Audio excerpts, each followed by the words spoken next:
far left, I am happy to introduce Mr. Travis Graham. Travis is the Executive Director of the Oracabessa Marine Trust. I have the pleasure of visiting a few times. So Travis is a community development and communication specialist.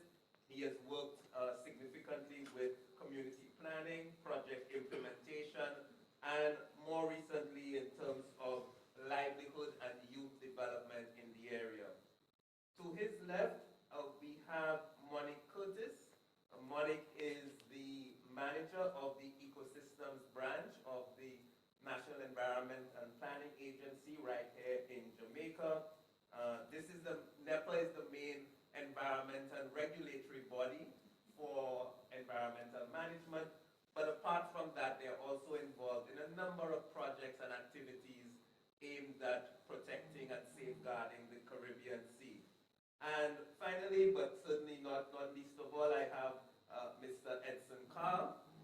Edson is the Projects and Planning Manager for the National Solid Waste Management Authority, probably an agency which gets quite a number of calls as we deal with the issue of solid waste pollution, plastics pollution, one of the major pollutants that are directly impacting our coastal and marine environment. Welcome, and thank you all for being on this panel.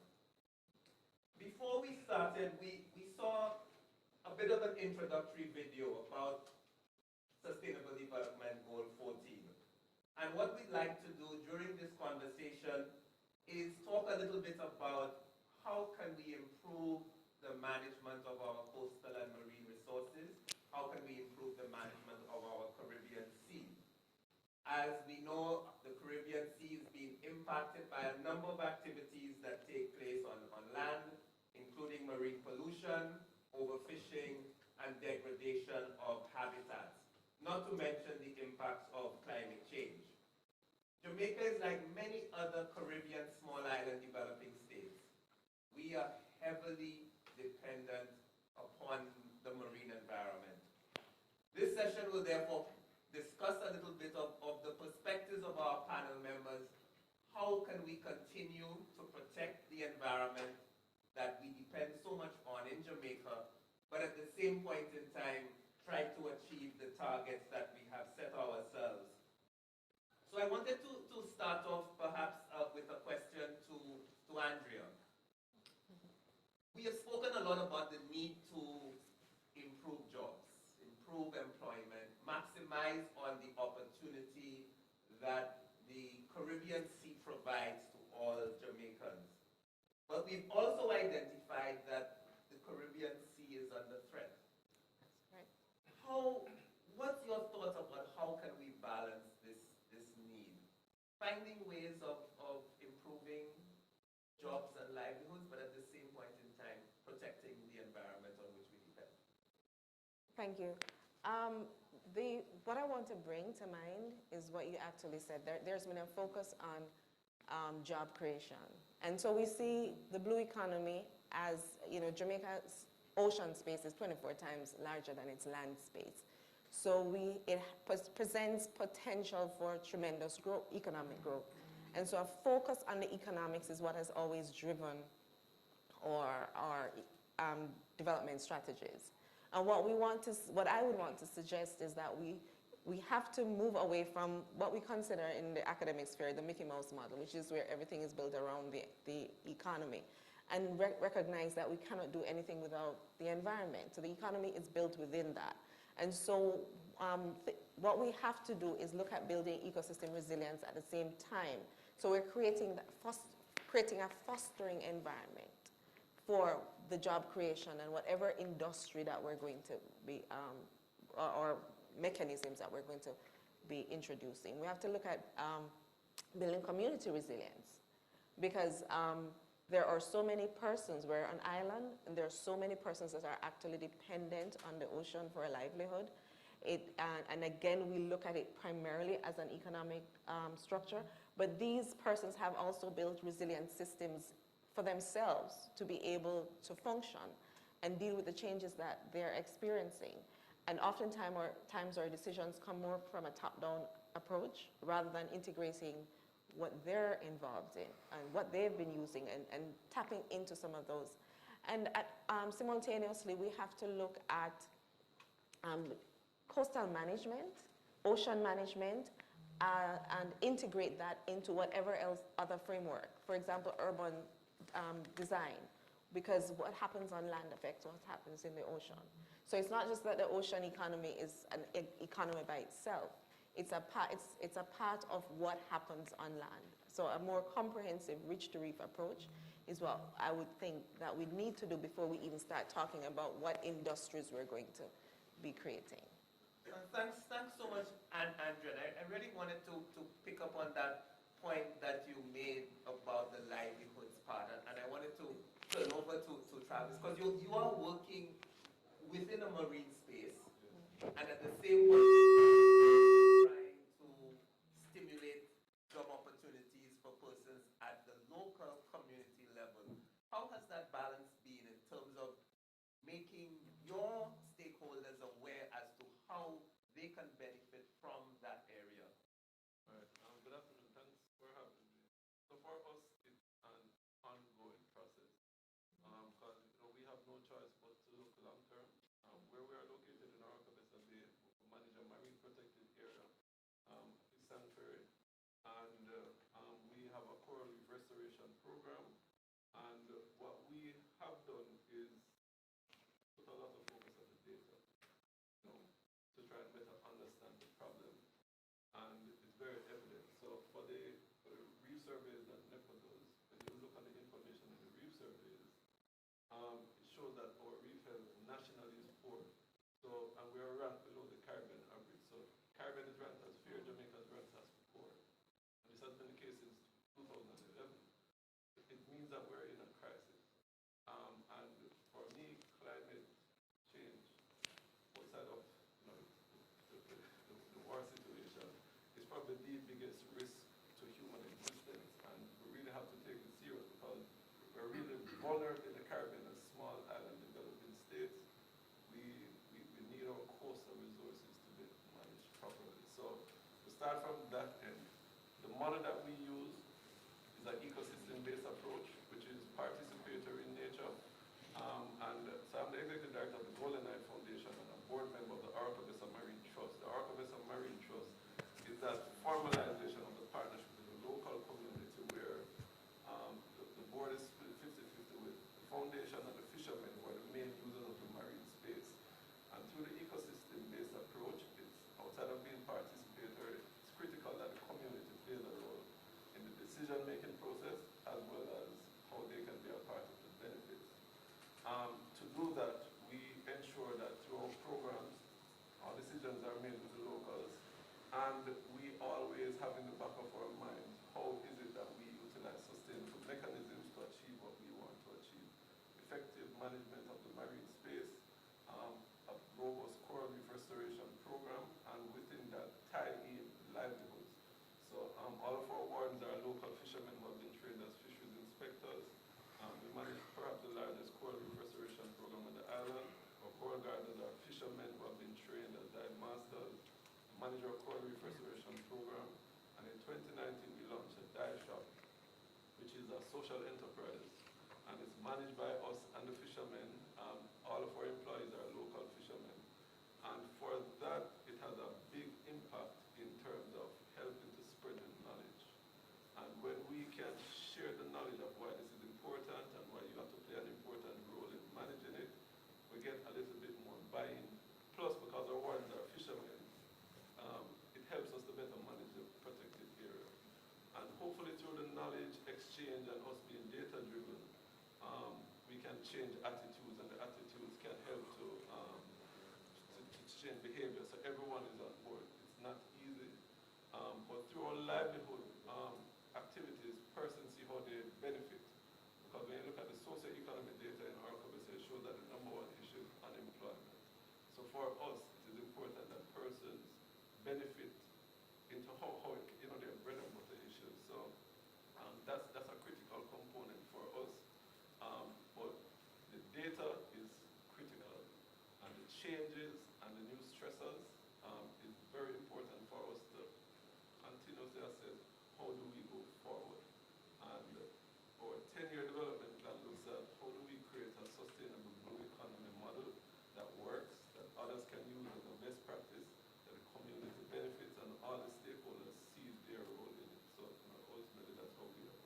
Thanks so much for that. And Monique, I guess from your perspective, you have to work with stakeholders throughout Jamaica, not just ones who perhaps see the more direct benefit from protecting the coastal and marine environment. And unfortunately, life underwater could also be seen as out of sight, out of mind.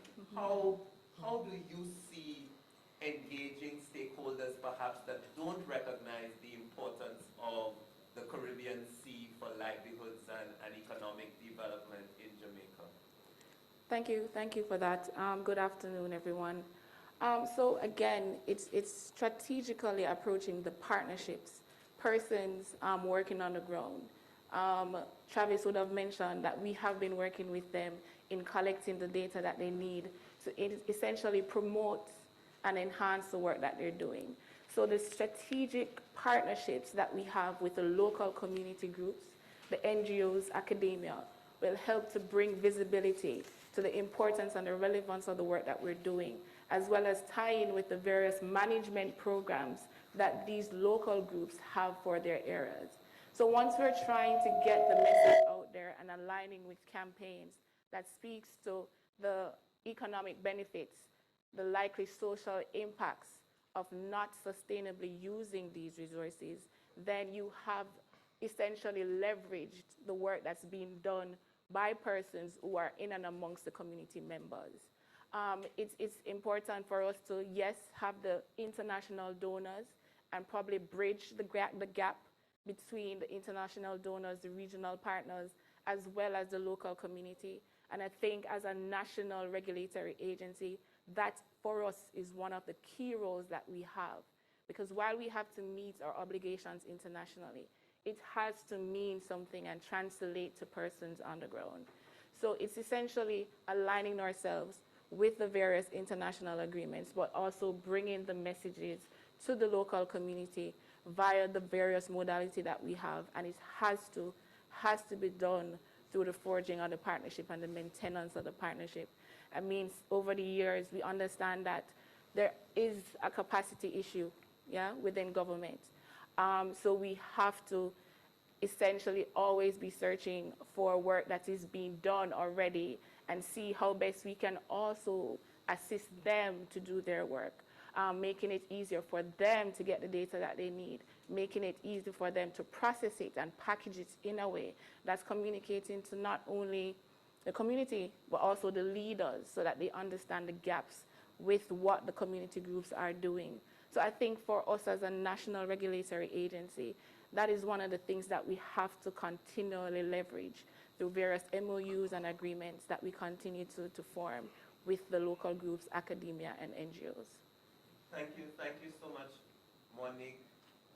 Edson, 75%, some report as much as 85% of pollution of the Caribbean Sea is from land-based sources and activities, both solid and liquid waste. Unfortunately, too, for many, it's the sea can take everything that we can throw at it.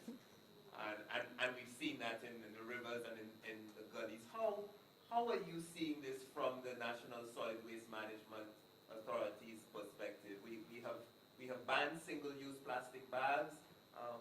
What else now do we need to do with the public so that they can recognize that this issue of improving waste management will also have benefits in terms of the Caribbean Sea and the coastal and marine resources? All right, thank you very much for that question.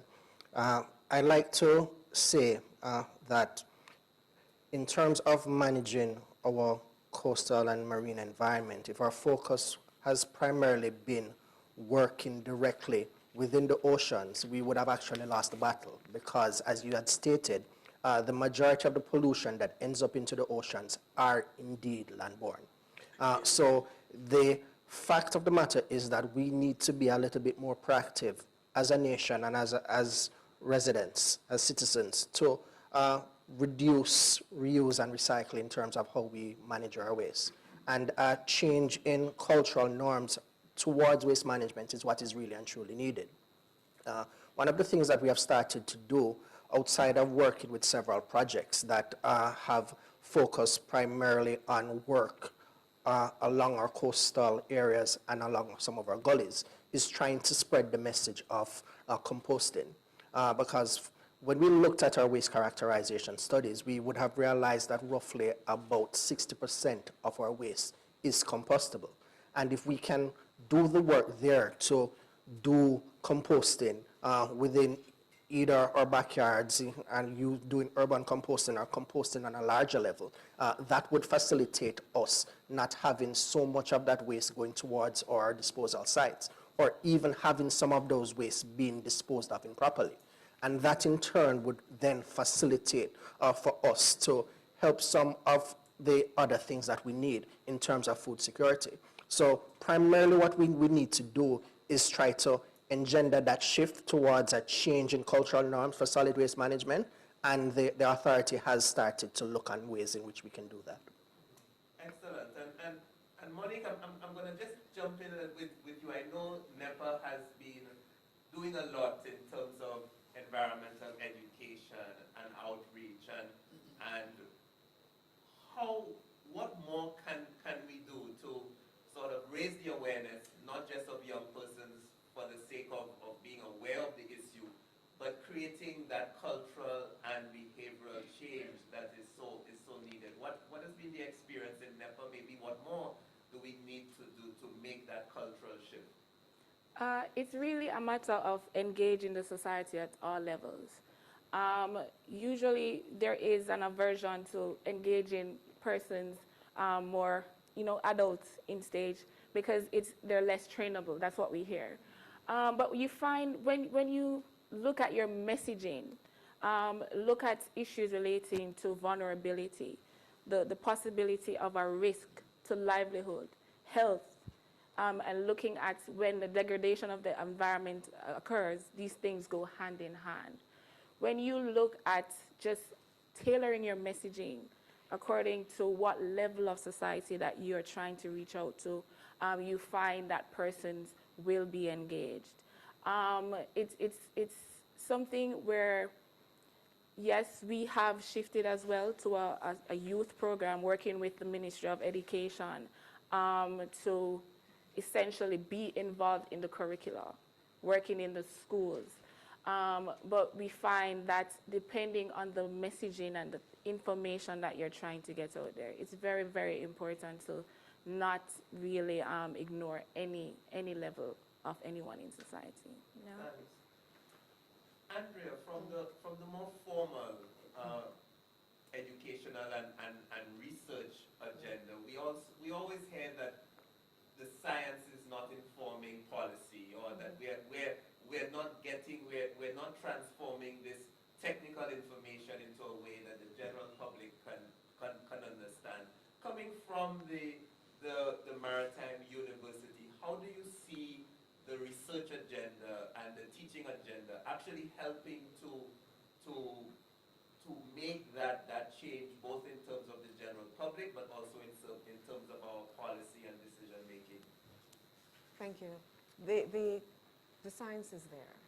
The research is there. While the research, especially at in the local context, might be limited, the broader ocean-generated data is there. What we find, and we're seeing actually it's being used to inform certain policies. For example, the plastic bans that have been introduced across the region. A number of Caribbean countries have signed on to a number of conventions and agreements. And so we know it's affecting at that leadership level. Where the gap lies is usually in translating that to the man on the ground. And so there's a disconnect between policy and citizenry. And Monique mentioned that we cannot afford to leave anyone behind in the communication. But what has happened a lot of the times is that we see the consumer as the end product. They see the citizen as the end product and not necessarily a part of the conversation. And even if we engage with them, we're engaging with them at the assessment level, rather than working with them to become part of the solution, because they do have solutions. And I think in bridging that gap, what we have to look at is our unique groups or unique culture I was coming from a meeting this morning, and there was the whole point about how we treat with garbage. Everything pertaining to the ocean or we impact it from land. Even if it happens in the ocean, that thing that went in there came from land. So it is affected by what we do. But what you find is that everything is treated as a waste management problem. And rather than looking at it probably as a prevention problem. So yes, we can, we have citizens, we have policymakers. The current minister is doing a lot of work, from the policy framework. We are looking at ways to increase our capacity for funding. And so from the top, that is happening. What we need to do now is to support that with a bottom-up approach to bridge that gap. Thanks so much for that. And Travis, all of the panelists so far really emphasize the importance of partnerships. Partnerships with communities, partnerships with young people, partnerships among the technical agencies. But one of the challenges has perhaps been the partnership with private sector and with industry, and working in a space that probably has a very close link with the tourism sector and visitors to the island. We market ourselves as being, clean beaches, and how do you see us strengthening that relationship with visitors and with the tourism sector to actually be a partner in safeguarding and protecting our coastal and marine areas? All right. For us, we realize that everything is interconnected, and we work along that framework. So for us in managing a marine protected area, the work that we're doing, we understand that it benefits the environment, it benefits fisheries, it benefits the tourism sector. Sometimes we're wondering if the value that we recognize, if it's recognized by everyone, and how it impacts and creates those residual benefits. Then you ask yourself, why isn't the resilience factor given a priority? And sometimes for us to work together and learn, we have to first unlearn. And that is a really difficult process, and that will take a lot of effort. Personally, I think with the information and the knowledge, we look at, we're trying to achieve the Sustainable Development Goals 2030. We have our National Development Plan, Vision 2030. In terms of the action plans that are established, what are the key indicators that we are going to monitor? And how do we measure the success, and how do we ensure that everyone is on board in how they are contributing to measuring? So, for example, we have a coral reef restoration program. We want to plant 80,000 corals by 2030, so we can, in a numerical way, manage it and see what our contribution will be within that context. And we want to see how much jobs we can create by 2030, and how we can position ourselves as a dive destination to bring in people to have that residual income to the community, so they can see the benefit. And I think once persons can see and feel the benefit and are able to communicate that amongst themselves, then it attracts other entities, like attracts stakeholders. And we have put a lot of focus on that, establishing relationships, having persons recognize that it's a resource. And we recognize it's a resource and we can work with it, but we are challenged with identifying what is the value of the resource. That for us, that's a big challenge. And for that, we need the support. And for us to really make that move, in my opinion, nationally with managing our coastal resources, to look at what is the value of our coastal resources, and what is the opportunity cost of losing it, and how it affects other sectors. And in situations like this, I think we will see where in the action plans, it becomes very, not just qualitative, but quantitative in terms of what we do. I was just speaking to Monique, and we did resurveys with NEPA every year, but because of the budgetary constraints, which these great partners have, that may have to be shifted to 2 to 3 years. And now, how does that data now affect what we do and how quickly we respond to changes or stressors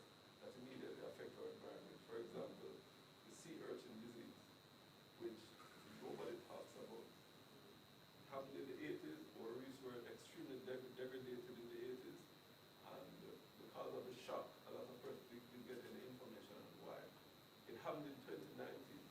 In the 80s when it happened, it wiped out 95% of the sea urchin population. Right now, it has done the same. And persons don't realize how critical sea urchins are to the health of our reef. We talk a lot about parrotfish, I love parrotfish. Urchins stay on the reefs and they suck and they clean. Nobody's talking about it. And who knows the impact it will have. So in situations like this, we're happy for relationships or partnerships, for example, with like the U.S. Embassy, who has helped us to set up a land-based marine lab to look at, to study this new dynamic with the sea urchins. And it's good when partners recognize and support, but what we need is for everybody to get on board because our very existence is on the line here. That's kind of how we have to treat it, but doing it within a framework of sustainability. Continue doing what you're doing, but where is the sustainability factor that everybody works towards collectively so we can measure? And thanks so much, and I think you've raised so many important points there in terms of a recognition of the importance of the coastal and marine environment, in terms of valuing it, and in terms of raising up awareness. A lot of people are not talking about some of these challenges.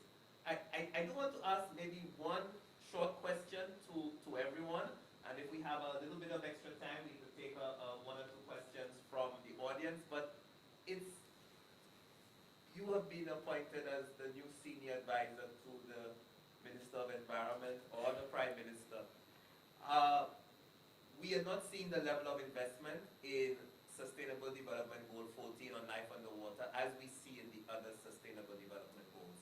And this is not just in a Jamaica context, this could be at the global level. Starting off, what would be the 2 or 3 big impact, high policy areas, focus, projects, programs that you think that could be done to help move us towards the achievement of protecting life underwater from the perspective of solid waste? And I'd start off with you, Edson. What resources there, and you want to get that message out?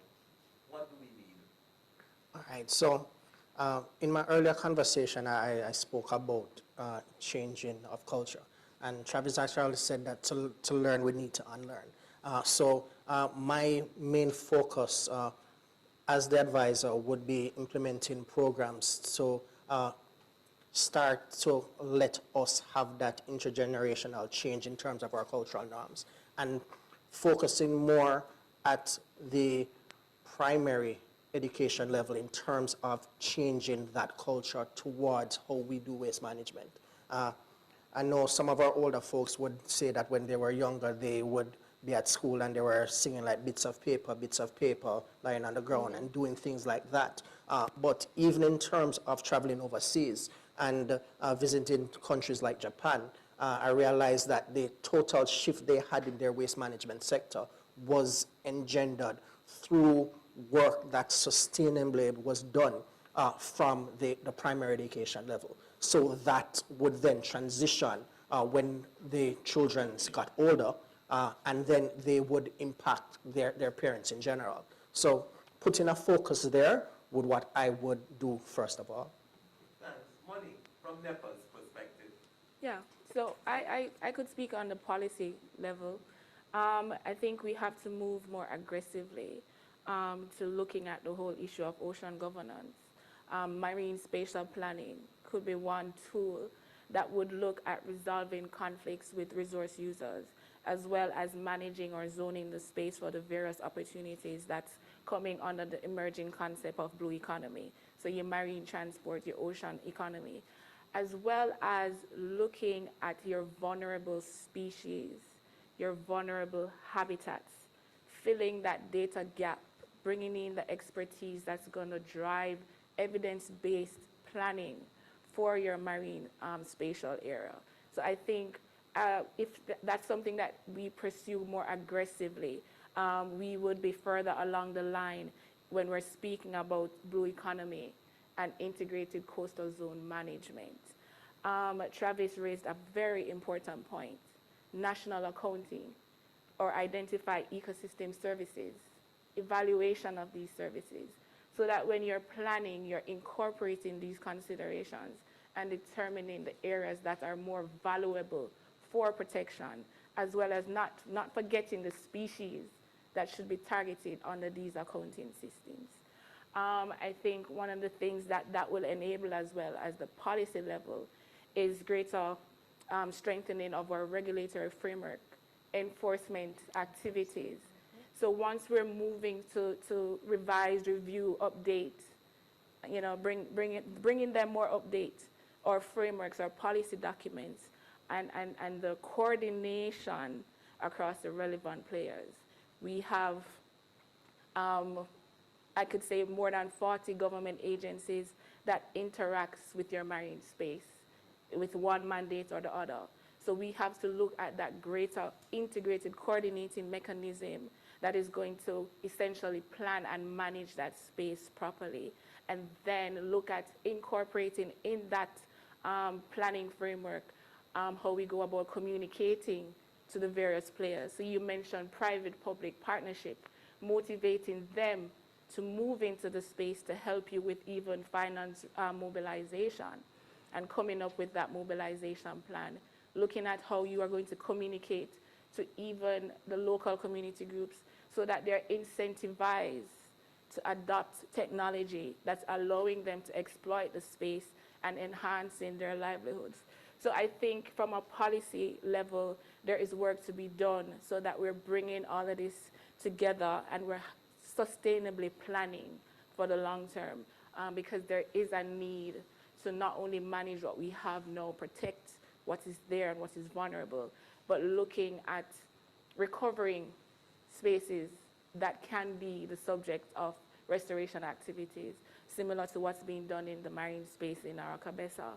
So we have to have that overarching framework that's going to direct and coordinate and allow for action and funding to support that action.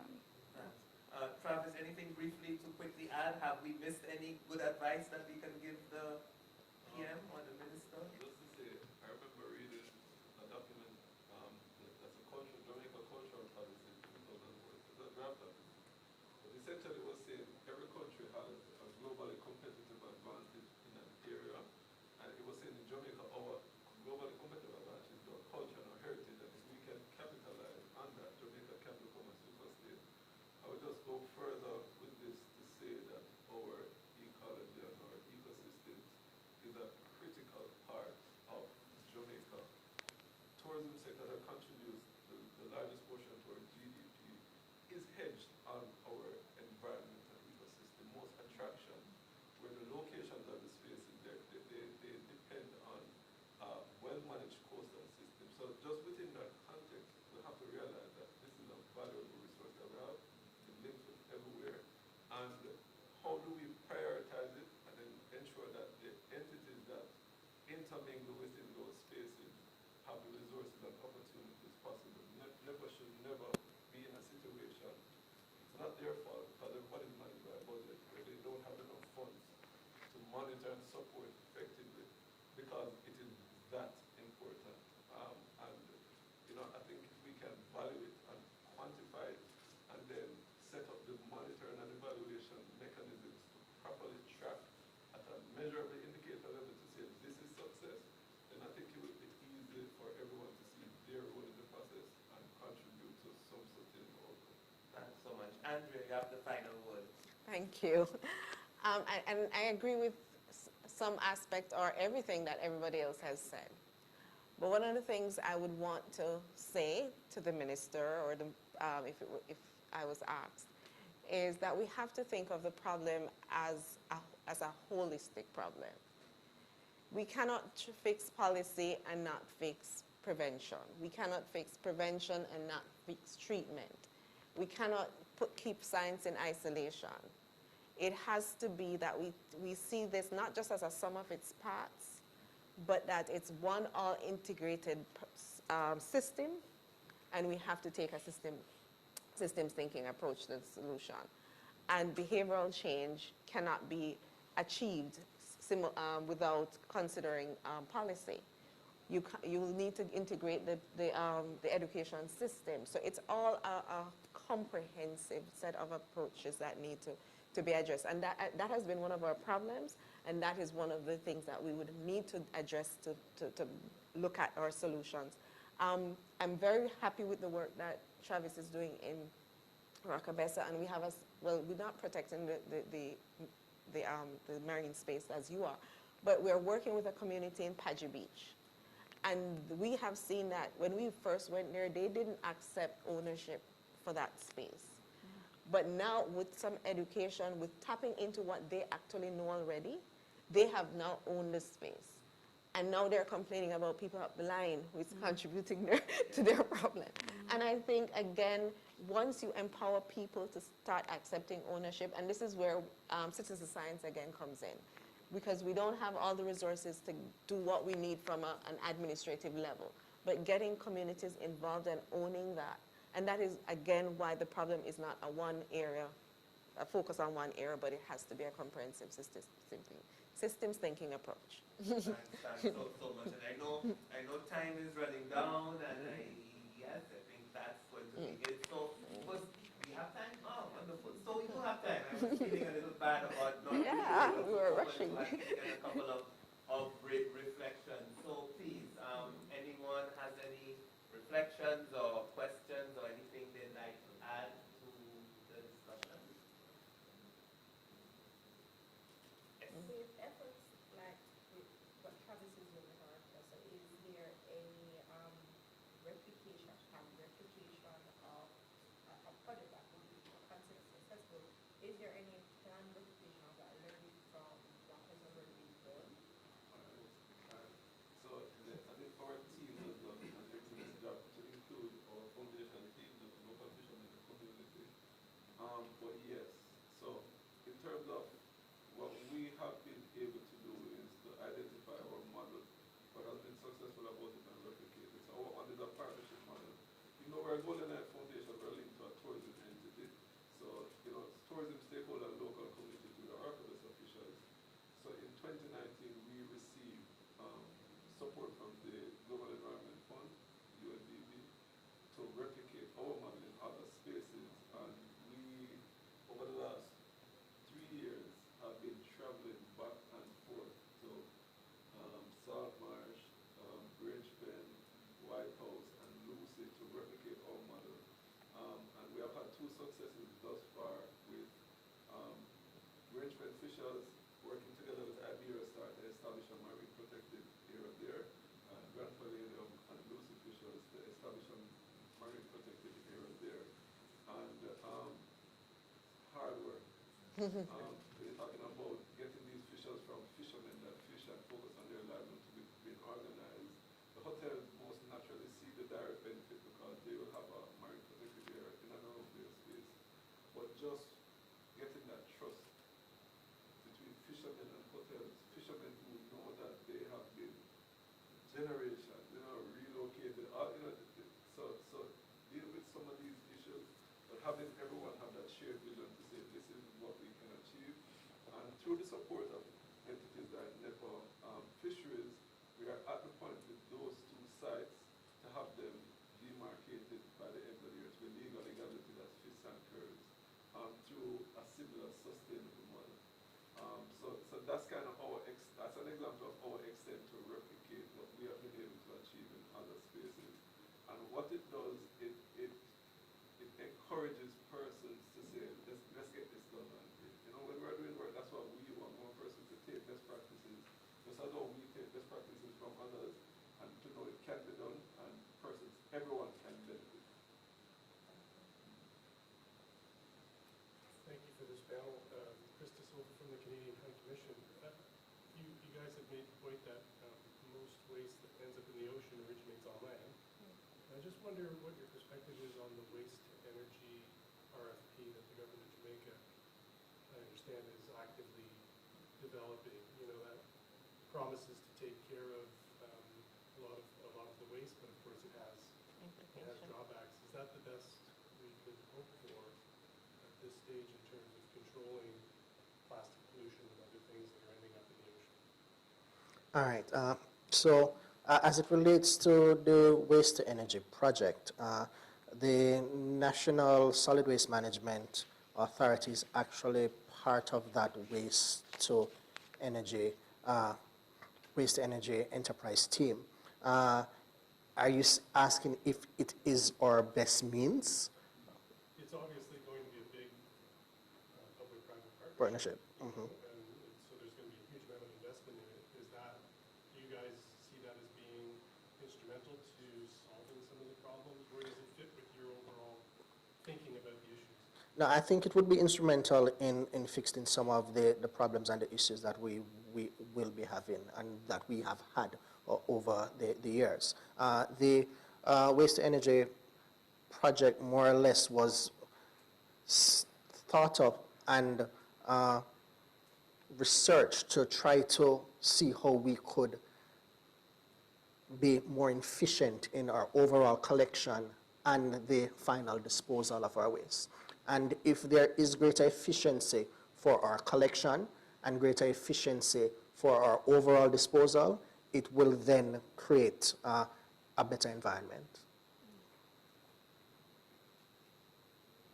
Any other questions or reflections or comments? I am not seeing. Yes, sir. Please.